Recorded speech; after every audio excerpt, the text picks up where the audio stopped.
14 KJ.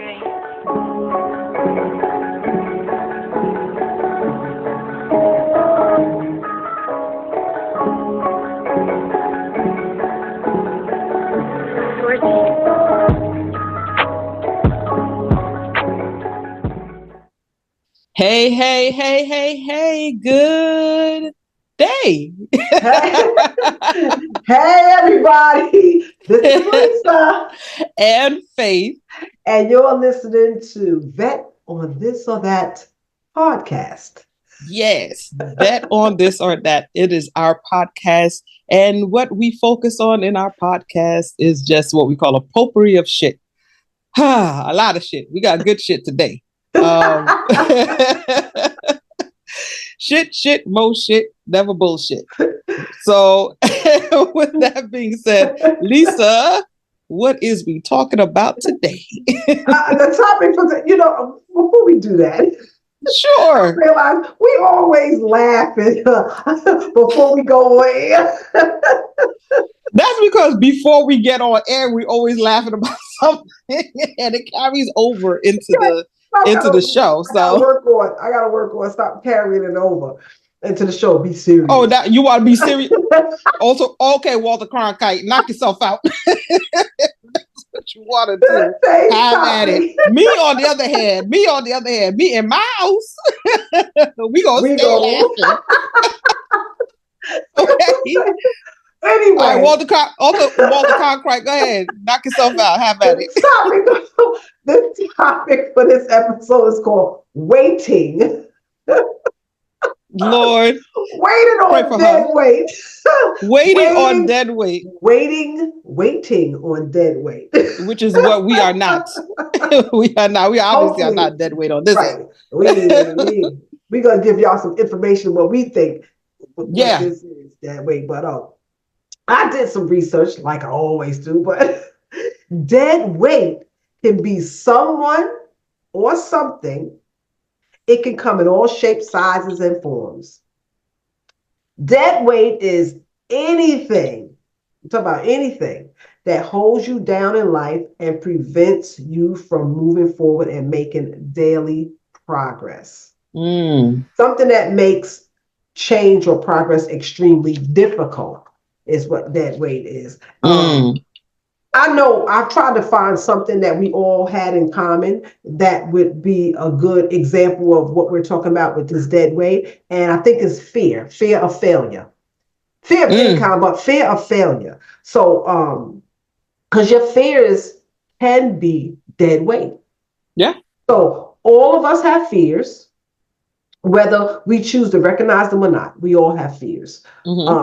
The worst fears are those that rule almost every decision we make in our life and prevents us from testing the limits of our potential.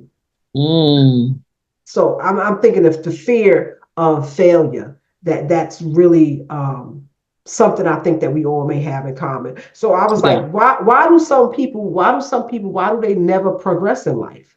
And I thought, I put a little bit of thought in, and not a lot, but I was thinking that the barrier to progress is not external, it's internal.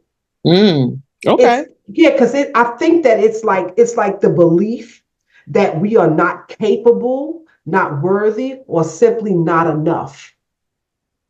So that barrier is an internal one. It's not external. So that's what I came. So I think that when I say we, when I say we now, I'm talking about me and Faith, but it pertains to everybody. We have to learn self-belief. Yes.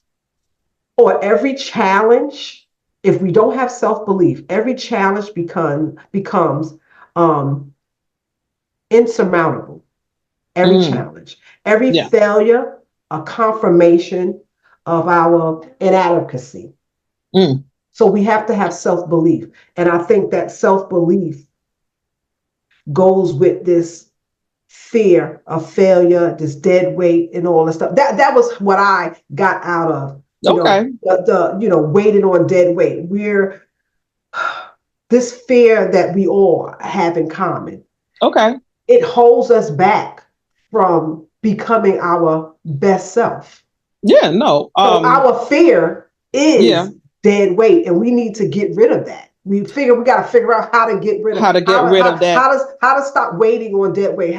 Because we'll use our fears and be like, I don't want to do XYZ because of, and it's just a fear. It's a fear of failure. Yeah. I'm going to piggyback off of what you said. So when we talk about dead weight, and I mean, it doesn't necessarily have to be. It could be in any aspect of life. It could be internal. Yes. It could be external, or whatever. But it's how to like let go of it, how to release all that dead weight. So let's talk about the internal dead weight, right? Since you brought it up. So I'm going to touch on just starting this podcast period. So I have this thing where I can freeze, because I allow myself to think 20 paces ahead, or 20 days, 20 years ahead of time. And I end up freezing myself or casting doubt or shadows of doubt on myself and my abilities and everything, because I internalize like, oh, what could happen and this, that, and the third. And then I end up not wanting to do the project at all. So when we talk about, dead weight, I'm going to talk about how I felt starting this podcast when we first discussed it. Yes, when we first discussed it, when we first put it out there saying that. And you know what was crazy is I was not even trying to be on this podcast. I was going to give you the idea and let you run with it, because you are the runner in the between the both of us. If we were doing a relay race, she is the anchor. She is the last leg of the race. And she's just like, matter of fact, she's starting it. She's passing me the baton, and I'm quickly passing it back to her so she can finish the race. Because I've already thought ahead, like, oh my God, I gotta run 400 meters. And this is this is just an example. I gotta run 400 meters. Oh my God. And that's all I'm thinking, like 400 meters. How am I gonna get past the 100? How am I gonna get past 200? But because Lisa already has the foresight and and she just has the go-getter personality, so she was just like, well, yeah, we should go ahead and start a podcast. I said, when she started speaking French, talk about we who I thought she only spoke French. And I'm like, I know she was fluent in a few things, but French was not one of them. We who so with all her excitement and enthusiasm, she said, yeah, we should go ahead. And I said, no, you should start. That's the truth. That's the truth, people, too. So yeah, and again, when Lisa gets a hold of something, when she gets a hold of an idea, especially when it sparks, it's a spark. It ignites into this whole flame. It combusts into this whole flame, and Lisa was like, she had everything. She's like, okay, this is the equipment that we need, and this is the stuff that we need. We should go ahead and start talking about and then we should start having boom, boom, boom, boom, boom, and then we should. And I'm just like, again, me, Faith, overwhelmed, and I'm like, okay, sure, yeah, oh yeah, let's do it. So when the day came, you never said no. I never said no. I never said no. That's the beautiful part about it. I never said no. But so when the day came, excuse me, when the day came to actually, record and air and launch and stuff and whatever. Again, my brain going a million miles an hour, thinking about all the things that might happen, like the whole McCoy, is that what's it called? Anything that can't go wrong? No. Oh, yeah. That whole is a McCoy, whatever the guy's name is anyway. But yeah. So when everything started, going, and I was like, okay, well, all right. Like, I have to remember to take things day by day, and I always forget. Like, okay, Faith. Worry about today. Stop worrying about today, tomorrow, the next day, the next day. Focus on the next 24 hours. How about you work on that? And when you finish doing that, try to see what's going on in the next hour. Maybe you could like take it down from there. So that was my dead weight. That was that. I mean, long story short, that was just my dead weight. That's just how I process things. But if we're talking about overall, dead weight in life, yes, you could mentally put yourself in a tailspin, and that could be your own personal dead weight, or you could have an external dead weight, which is a person, or an addiction or whatever the case may be, that can be bringing you down and holding you back from moving on to the next phase or next step in life. So, So that was like, that was just my own personal, spiel on, how I felt about like, getting stuff started. So I am my own personal dead weight because my brain happens so to then like, how, if you believe that you're your own personal dead weight, because that's I've never heard that before. If you believe that, because so maybe it's a whole lot of other people that feel that they are their own personal dead weight. So how do you figure out how to move forward from, because if you're your own dead weight, you're actually stopping progress, your daily progress. So if you know that, how do you fix it? How I fix it? How do you fix it? So there's several things that I do, right? There's several things that I do. One, I get myself back into reality. How about that? That's the first thing I do. Two, I may even reach out to my therapist and start talking to her, because it does start to overwhelm me to a point where I stop, and I can't hear the rationalization going on in my brain. So I completely stop. I freeze, I stop and everything. So the next step would be for me to, call my therapist and talk to her and just feel like I'm going through a meltdown, which it eventually does happen. It puts me in a meltdown. But the one thing I try to do is bring myself back to reality. If it's too overwhelming for me to come back to reality, that's when I call my therapist. But I always try to bring myself back into the realization of everything. I'll take a deep breath and just say, okay, you're already at the end, but you haven't done anything in the middle. So you at the start. So you're at the start. I've started the inspiration of doing whatever it is that I wanted to do. I've done the homework, I've done the research. And I think that's where things start going awry, because while I'm doing the research, I'm looking at the pros and the cons of everything. Okay, so I should just stay in the reality of it and not find myself in a rabbit hole and just be like, Alice in Wonderland, just going down the rabbit hole and everything like that. So I just need to just start taking step by step. Okay. If let's use an example of baking a cake. I know that the end result is the cake, right? Right. I have all the ingredients in front of me, right? It's the stuff in the middle. It's the measurements. It's the amount of eggs that need to go in. How long do I need to beat it? How much the temperature needs to be in the oven. But you see all that, I start adding all that together and I feel overwhelmed by it. Yeah.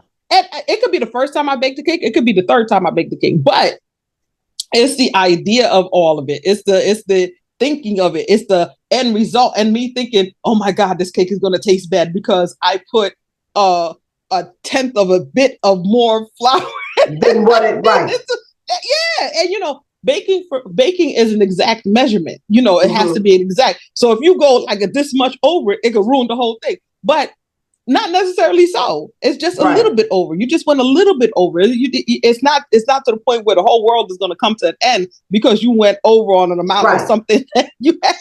So it's actually like too. Your thoughts can become dead. Yeah, that's my thoughts. My thoughts. It's not me per se. Right. It's not me per se. It's my thoughts. My thoughts are my dead weight. So I have to release the weight of the of expecting it to be perfect. Right. And just focus on the one step 1, step 2, step 3. And, some people are over anxious because they don't want to go step by step. They're ready for the end results. And we can't go, I know I can't do that as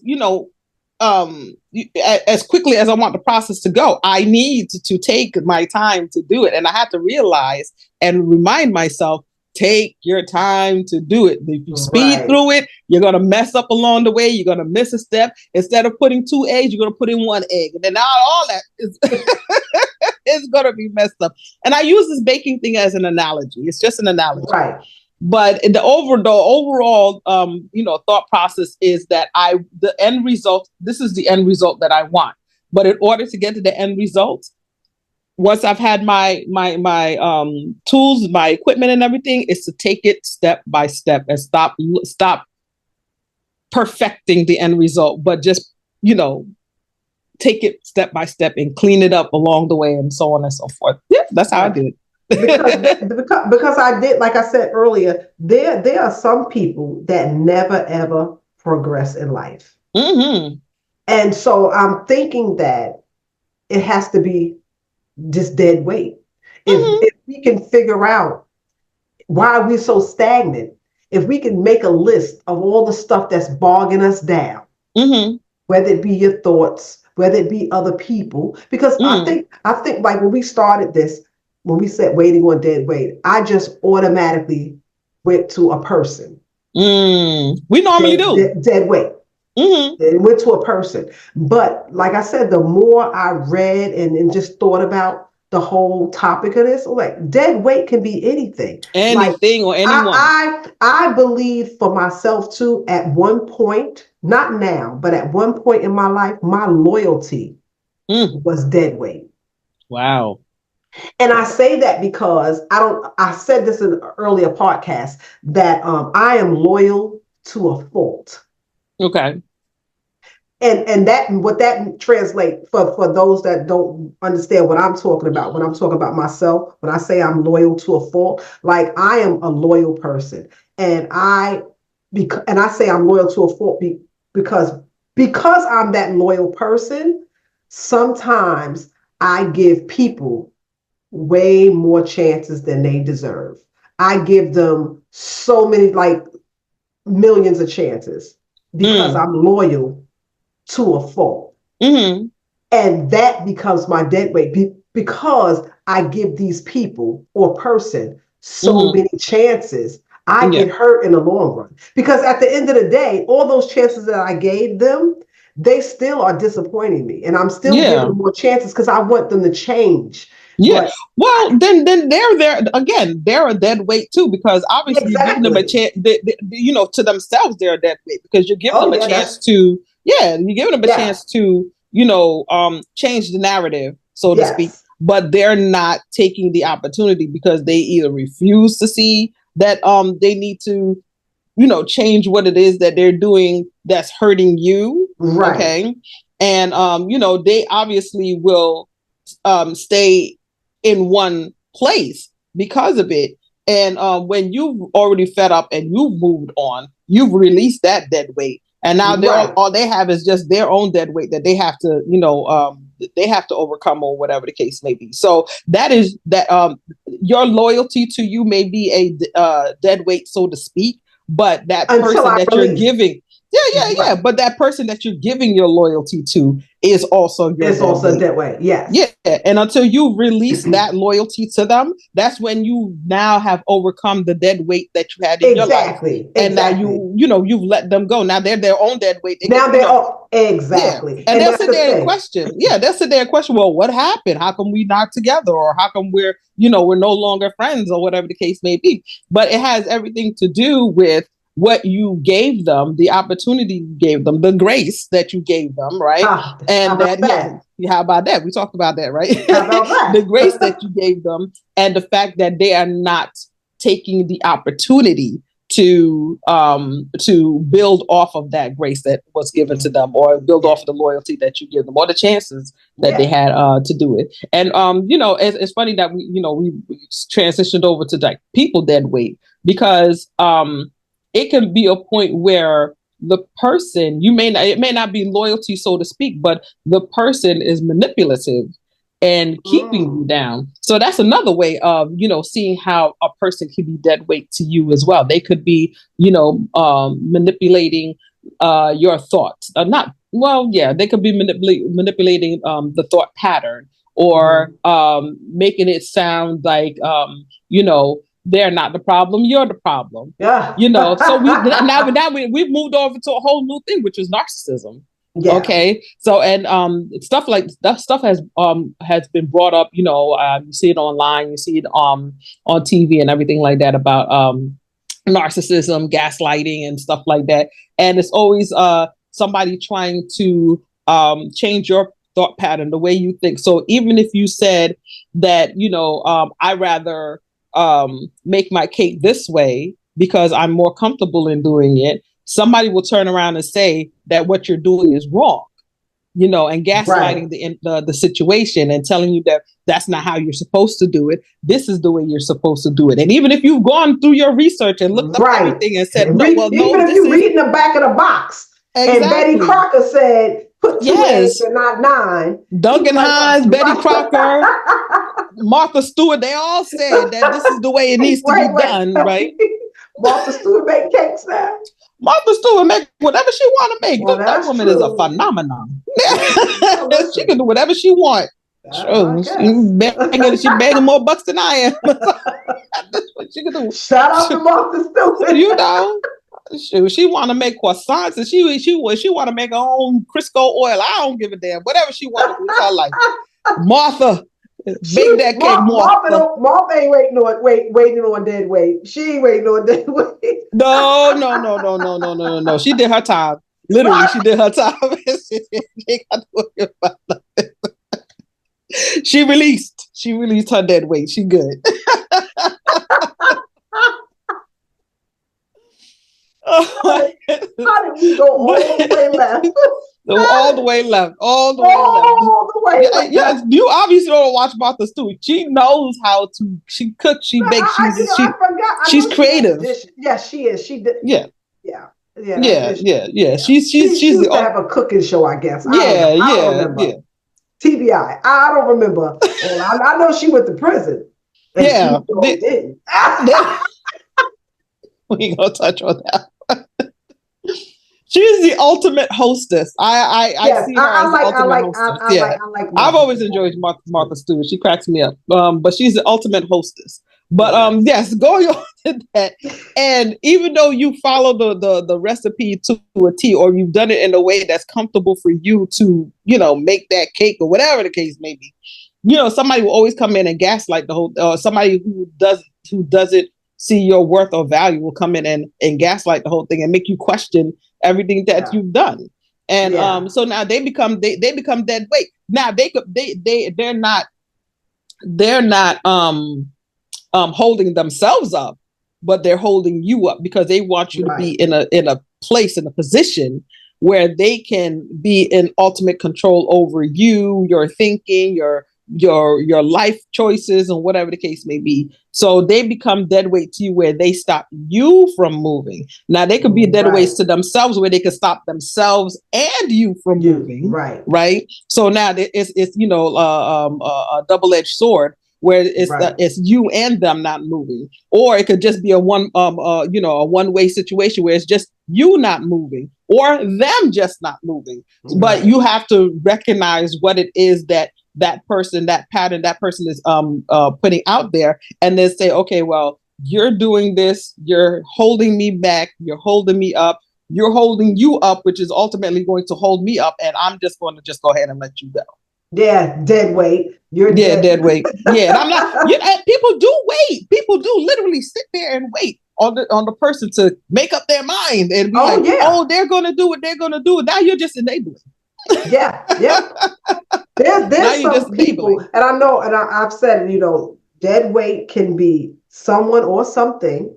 It can be, it comes in all shapes, sizes, and forms. So we talk about dead weight. It can be anything, but I know the number one thing when we talk about dead weight, people automatically go to a person, two people of being dead weight in their life. Like if you have somebody who they're not doing anything. And they're waiting on you, like you said, to make their decisions for them. They don't want to do anything, or they may make a list of whatever they want to do, but they won't move on that list until you're free And Mm. you understand what I'm saying? And then they're Yep. waiting on you. Well, listen, I can't go grocery shopping because you've been working all day and you had the car and when you came home you was too tired to drop me to the supermarket. Like Mm. what? What? Did you just hear yourself? That person is dead weight. Yes. And again, I'm going to read it. Dead weight is anything, and I'm going to change it up. I'm going to add some stuff to this definition. Okay. Dead weight is anything or anybody that holds you down in life and prevents you from moving forward and making daily progress. So it's not just progress like in a month, it's daily progress. So anything or anybody that prevents you from making daily progress is considered to be dead weight. If they're stopping you from making daily progress, they're considered to be dead weight. I wonder if we're gonna have any comments on this, and somebody was saying, if somebody says, "Yeah, girl, my kids is dead weight." Oh my goodness.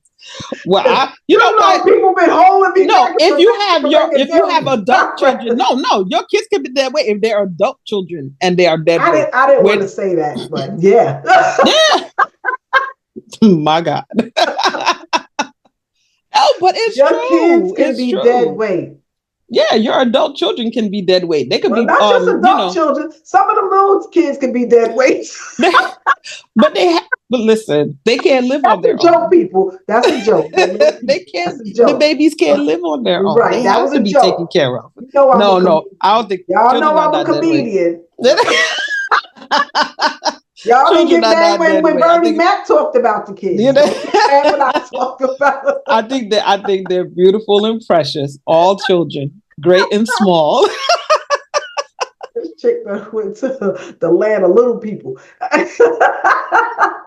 What is it called? It's at Disney World. Of the land of little people, the little. It's called a small world. A small world, yes. It's a small world after all. Yes. It's a small world. All children, great and small, are precious. She sounds like a Christmas card, right? That I am. $99.95 for one Christmas card. Like a damn Christmas card.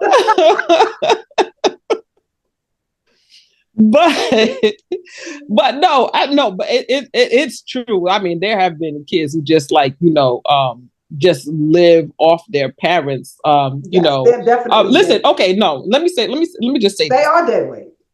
Yeah, if they haven't gone to work, if they haven't done anything, all they do is play video games all day, if they don't have. Well, let's change that. If they're playing video games all day and not getting paid to do it. And not getting paid for it, yes. But if they're not contributing things to the household other than the increase of the electric bill or the increase of or the decrease of food, the decrease of food and the increase of the food bill, then yes, they are eventually turning into what we consider dead weight, and they're taking more than they're giving, and that's not a good look. That's How you gonna live on your own then? Yeah. What happens if your parents are no longer around? Dead weight is heavy. And what I learned too, because I was doing, like I said, some research, and when someone like I don't know faints or dies, and you lift them, how they are just so heavy. That's what we call dead weight. But I realized that we call it dead weight, but that person doesn't weigh more than what they normally did. So if I'm able to lift Faith easily, but if she passes out, it might be a struggle for me to Absolutely. lift her. Not that she weighed more when she didn't gain no weight when she passed out.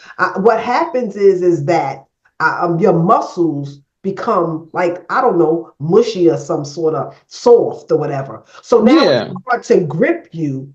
That's why it seems like you're so heavy. That's what dead weight is. You don't run weighing more when you die. You just it's dead weight. Yeah, it's just it's like if you were to lift me, and God forbid you will never have to do that. If you were to lift me, if you were to lift me, just a sidebar, real quick, a real short sidebar. I want to be lifted. No, yes, I just wanted to put that out there. Lift me up, lift me up. But if you were to lift me, the thing that I am doing, I'm helping to contribute to the distribution of weight. Yes. So I may not, like if you're leaning more to one side, I may try to counterbalance that weight. But if I am completely limp, limbs and all, not working. So now my weight has now shifted, and it is in no way an assistance to you. Right. It in no means it's an assistance to you, because now you're trying to manage and balance and counterbalance where I'm the heaviest or where I'm the lightest or whatever the case may be, and it may not work out for the both of us. You may just have to lay me down. Yeah. That's the by still waters. I just wanted to point out something too, because a lot of people may notice it and or they may not. Y'all know that, and this has nothing to do with dead weight. So just remember that, because we veer off every now and again. It has nothing to do with dead weight. So everybody knows that I am a Philadelphia Eagles fan, like diehard fan. Everybody that knows me knows that. hence the Philadelphia Eagles that's been back here for forever. I don't know if y'all been paying attention to this podcast. Just this one. You see Faith her Cowboys sign up there. So this is the funny part. It's my towel. It's my towel that I got when I went to AT&T Stadium in Dallas, Texas. So y'all, if you and they are not dead weight to me. Y'all follow us. And if y'all know us really well, so Faith and I are best friends. If y'all know that, y'all know that.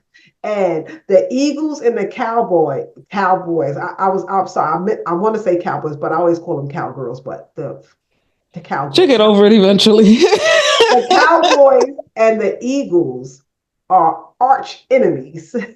They're nemesis. They don't like each other. And it's crazy because Faith and I never really have conversations about the Cowboys and the Eagles. We just don't.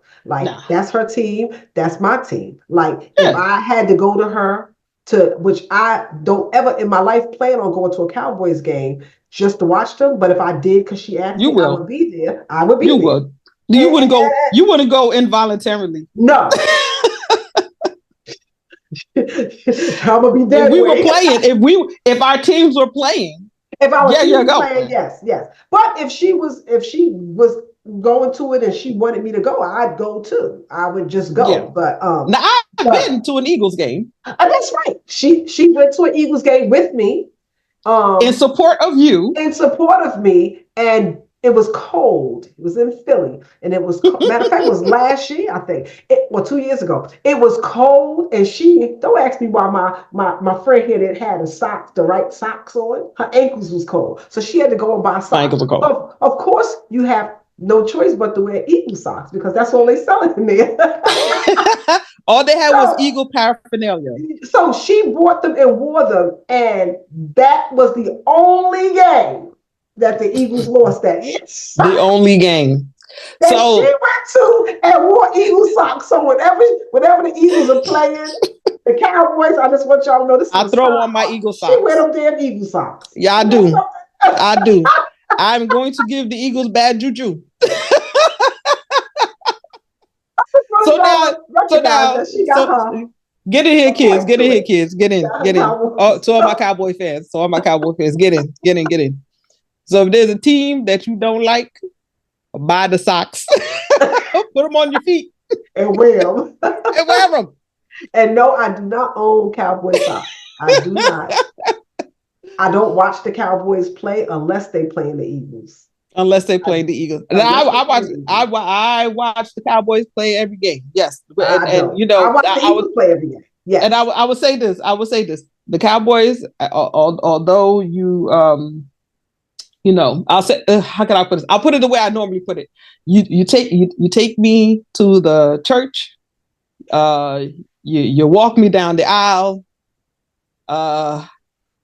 You even get me close to the pastor. You even get her to say I do. you propose, get on one knee, and and I love you. I really do. I really do. And we head up to the church. I'm dressed in to the nine and all white. Just waiting to get down that aisle. Sometimes we do. And sometimes we see the altar. Yeah, sometimes we see the altar. There are times where we even get up close to the pastor. For whatever reason, y'all get cold feet. And y'all run off. They get on that damn horse and they gallop the hell out. And then gallop. You gallop your ass on out the church. Listen, now, I don't know how we got on this, but since we are on there, but you are not my dead weight. I'll tell you this: you are not my dead weight. You will forever be in my heart. Okay, and I will always say yes to the proposal. But I need a ring. I need a ring. I need a damn ring. Y'all Come on. She been going to this altar all this time without a ring. Oh my goodness. I'm not and dare I say, I'll probably get a new dress. Okay. I might even get a new dress. That's love. But listen. That's love. That's love. But you are not my dead weight. I love my Cowboys. That's nice. I love my Cowboys. Yeah, my boo and I, we love you. We really do. Thank you for inviting us to the ceremony. We really do. But get the shit together. Jerry Jones, get the shit together. That's all I gotta say about that.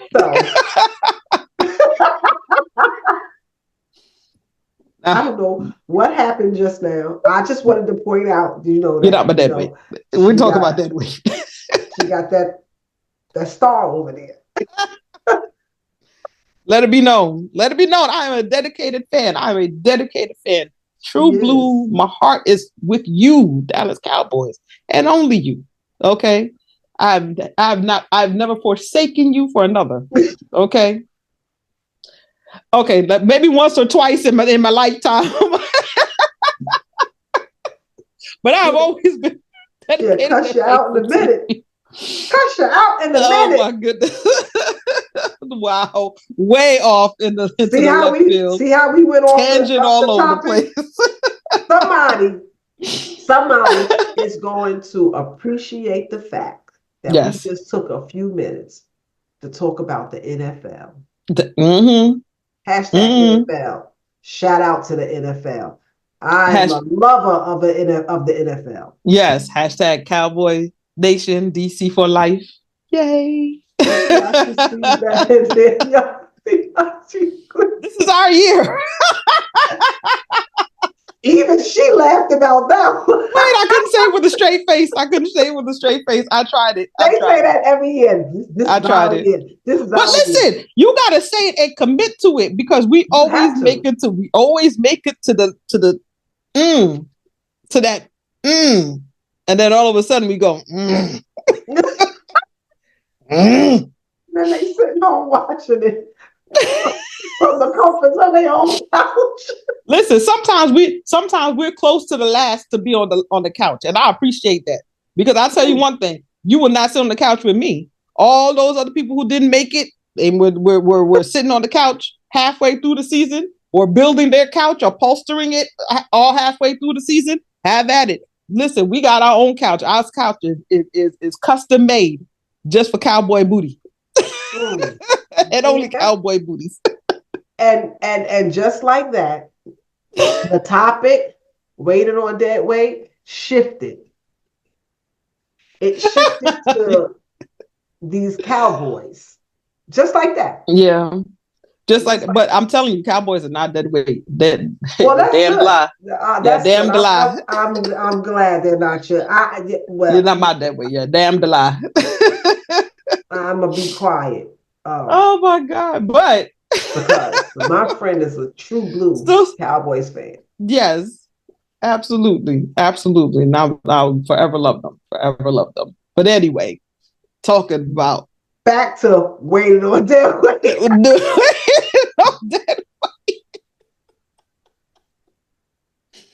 I said she says that with such I don't know, sarcasm. She says it with such sarcasm. The undertone is so sarcastic, so disgusting. I'm not even mad at her. I'm trying to gather my thoughts. I'm trying to push out the conversation we just had, but everything that comes in my head right now, in my thoughts, has to do with them Cowboys. Whatever. So I'm trying to get back on. I'm trying to get focused, people. That's the word I'm looking for. I'm trying to get focused. I'm gonna sit back in my chair and I'm allow my thoughts to overcome. I'm allow my thoughts to overcome what's happening. I'm sorry, bombastic side eye.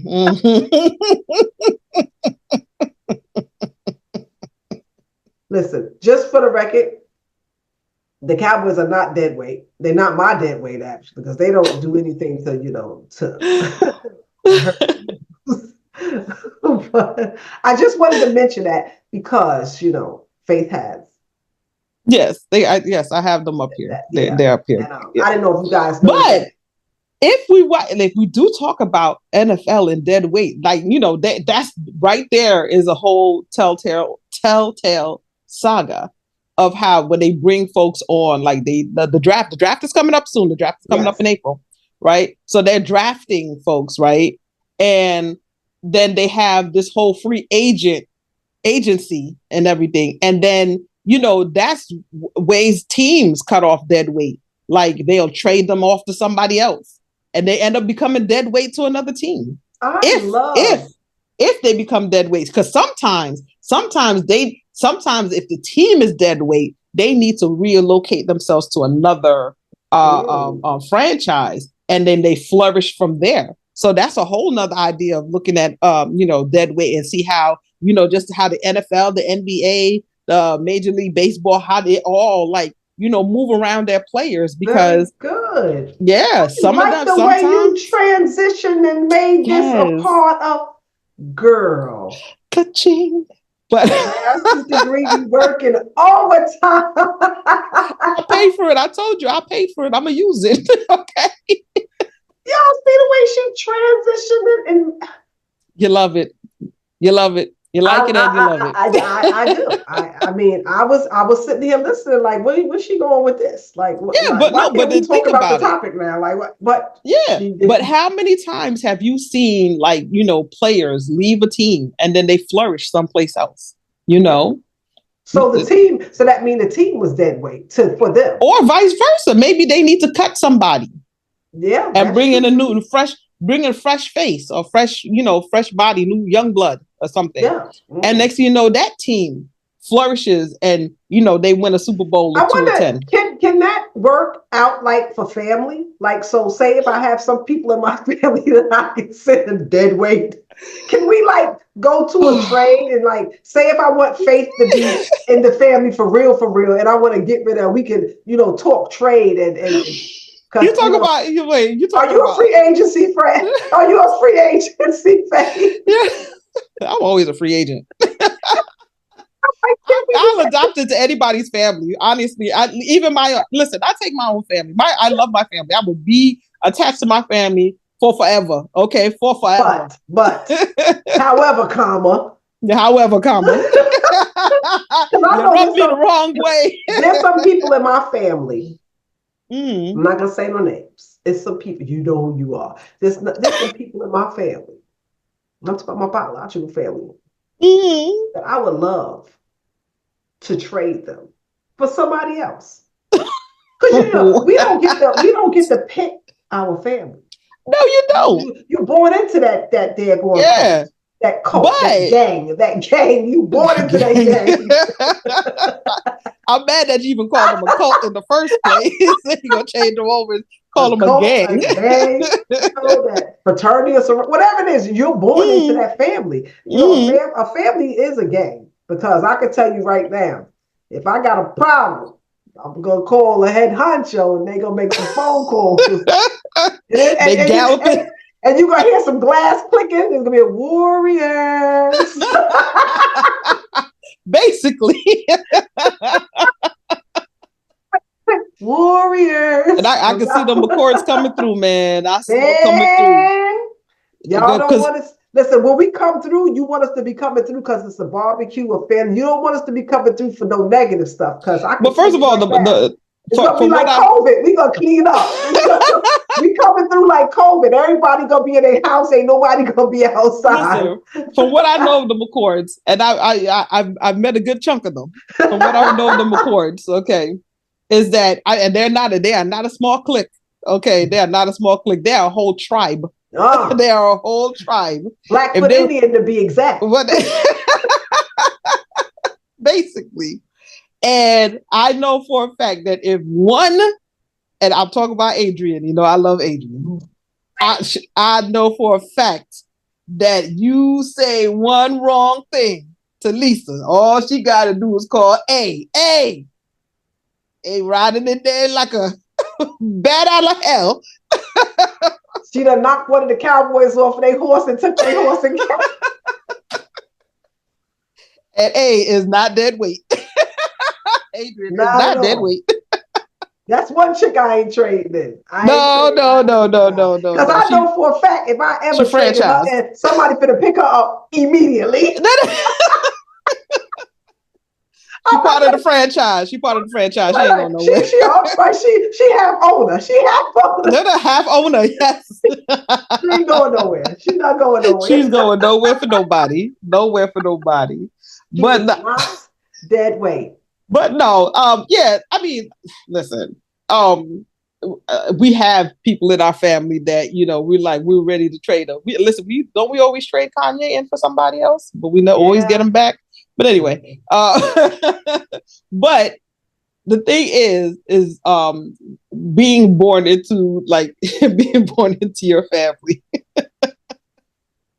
Those are the people that help make, I don't want to say break. Those are people that help make you who you are. Yeah. And again, you learn the tolerance of other people based off of the people in your family.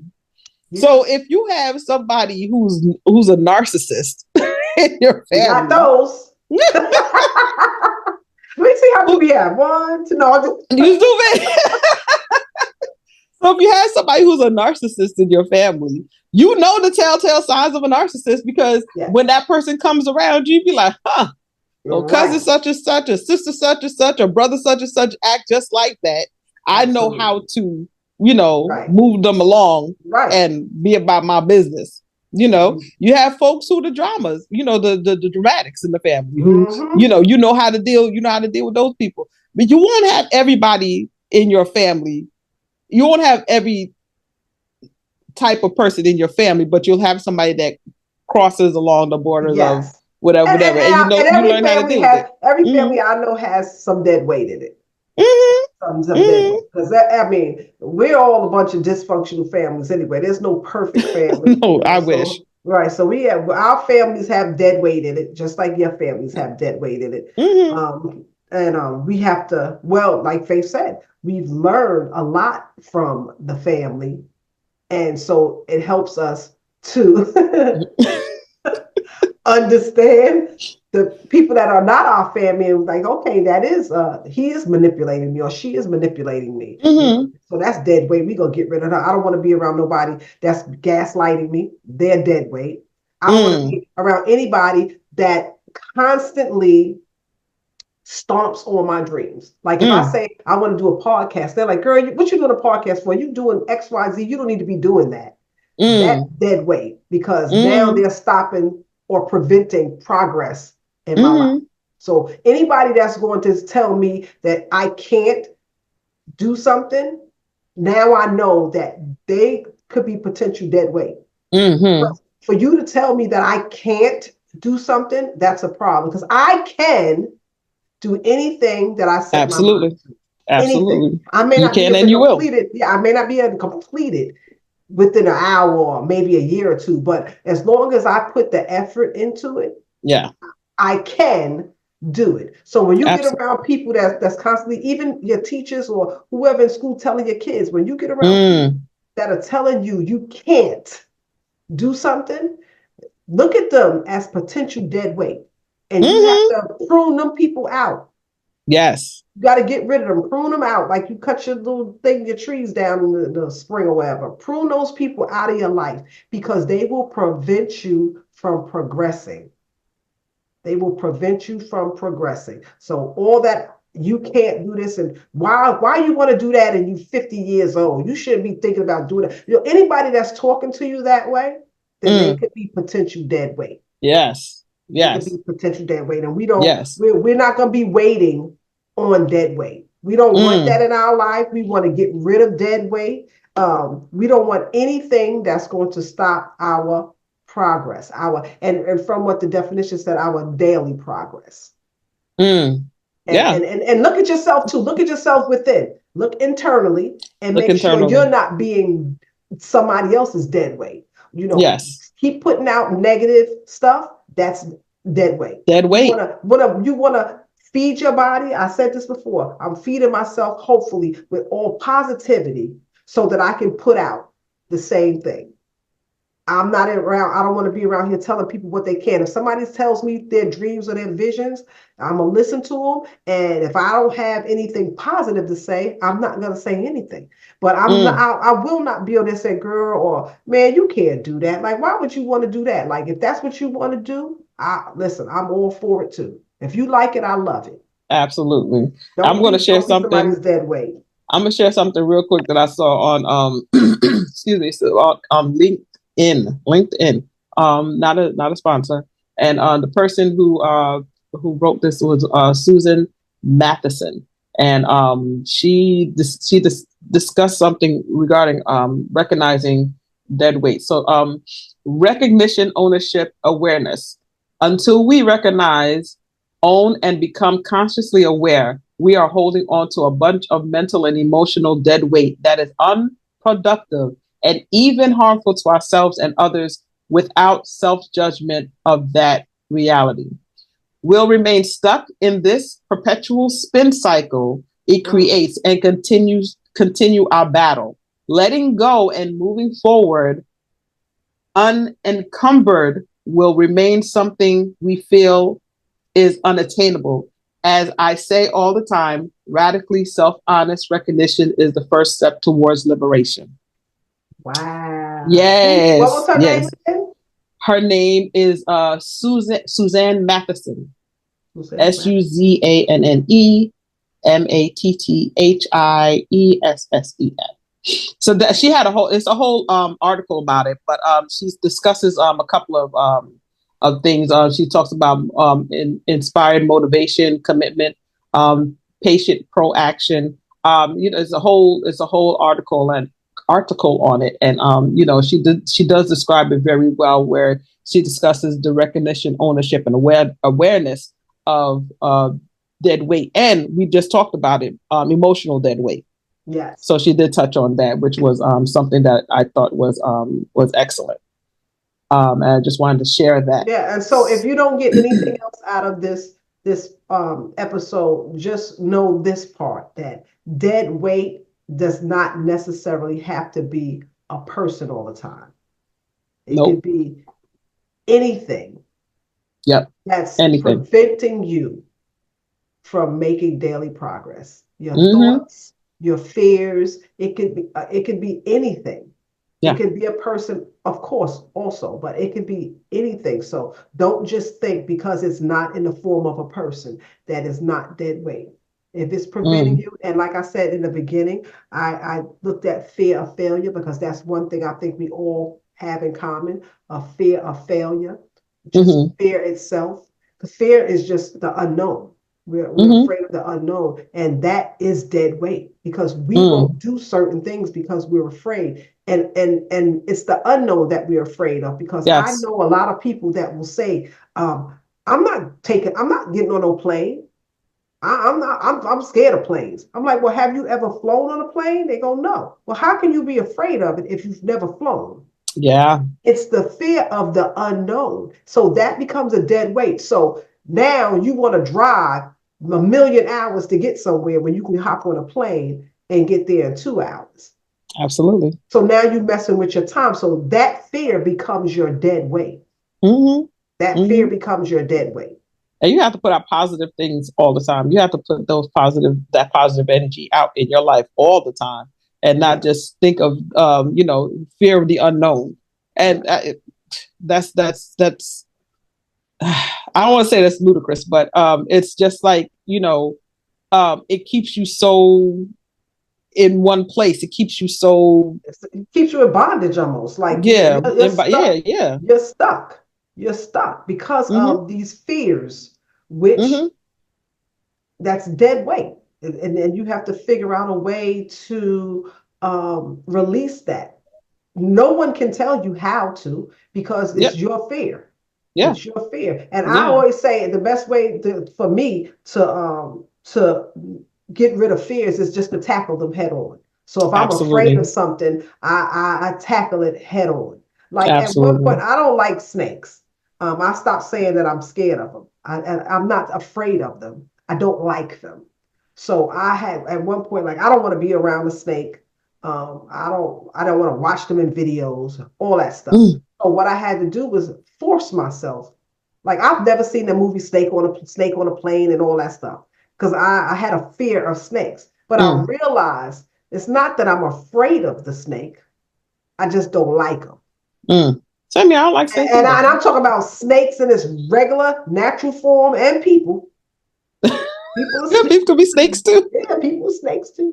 So I don't like them. I'm not afraid of them. And see, for years, I would always say, that's what I'm scared of. I'm scared of snakes. I'm scared of snakes. No. As I got older, I realized I'm not afraid of snakes. I just don't like them. At one point in my life, that fear of snakes was my dead weight. It stopped me from doing and going certain places because of my fear of them. So I'm not afraid of them anymore. I just don't like them. So that's how I got rid of that dead weight. There you go. So, like, with that being said, we're going to go ahead and transition to No Good, No Better. No good, no better.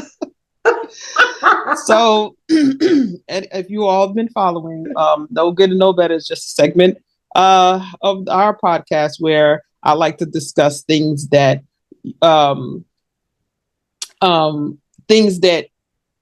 you can do better for yourself, or good for yourself, that makes you better in life, so to speak.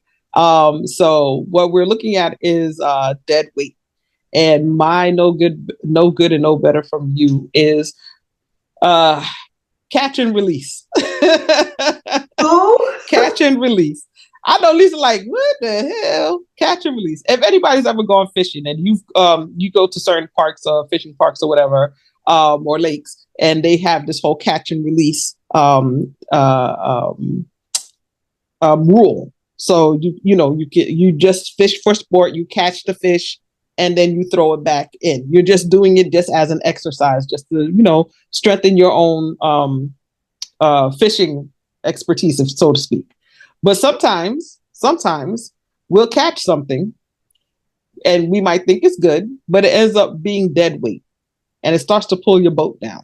Or you catch that fish that's just, a little more stronger, a little more experienced, and it starts to pull you down and pull your weight and weigh you down.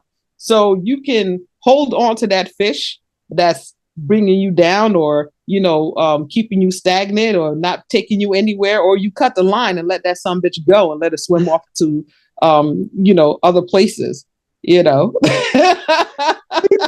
some bitch. Cut that some bitch loose.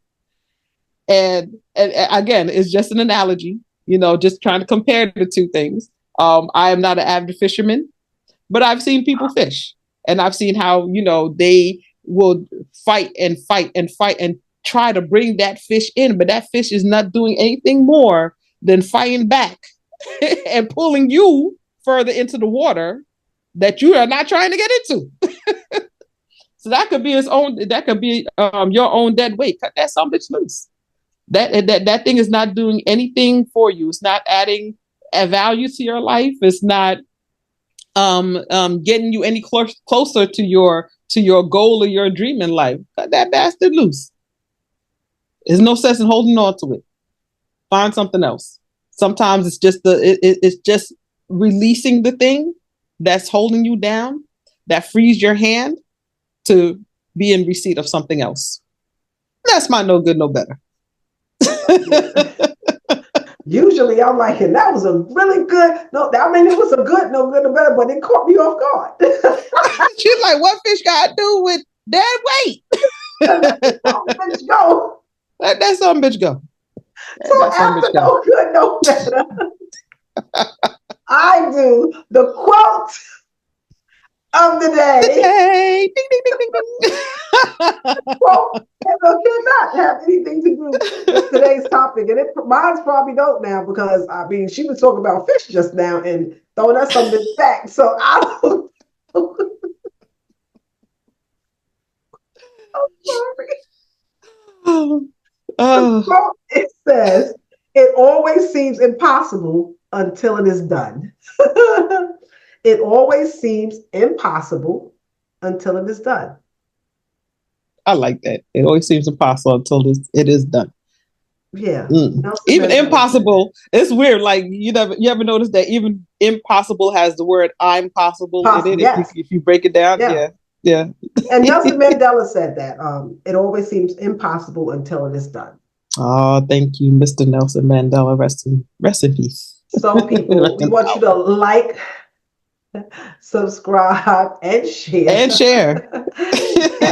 Hit that notification button. Ding, ding, That's ding, right. Ding. And with that being said, we will see you next time when we vet on this or that. Yeah. Wow. Have a great one, people. Be blessed. Bye. 14K Dre.